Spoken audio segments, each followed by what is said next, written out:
Sibile, you're chasing the story of New York's Madam. What do you got?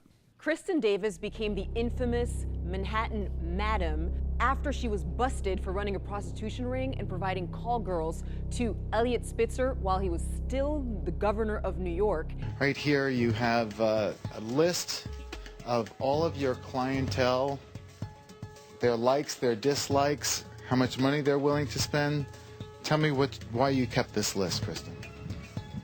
When I sat down with the Manhattan Madam, I asked her how she got started in the prostitution business. I started at 18 as a trading assistant, and one of the first things my bosses asked me was to book them girls. We made like $200 million in 1 week, and they wanted to go to Vegas. At its peak, the Manhattan Madam was making millions in the prostitution business. Any look would go, as long as you didn't look like me. If you were busty and blonde, I couldn't hire you. That was more of, I think, a California thing as opposed to New York. Busty was not in? No. She ended up serving 4 months in jail when she was busted. The Manhattan Madam is now 40 years old and pregnant. I asked her, who's the baby daddy?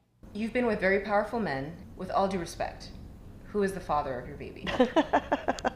It's not important. Somebody who I'm not with anymore, and yeah. It's a fascinating story. It must have been an interesting afternoon, right? I mean, I used to think it was annoying to have to get my boss coffee. I will never complain Just booking again. hookers. Can you imagine? All right. Anyway, go ahead, Sibile. I asked the Manhattan Madam, with so many A-list clients, why they ended up needing her services. We're talking like women who have been in Sports Illustrated swimsuit edition, and you know, who are on billboards in New York and these sorts of things, and they're beautiful and they're stunning and charming and educated, and you know, they're just looking for a chance to sort of be around them, and without, you know, with being able to leave and not feeling any attachment. I asked her what it was like to be the Manhattan Madam. It was filled with drama, deceit, deception, girl drama. I mean, you have 120 girls.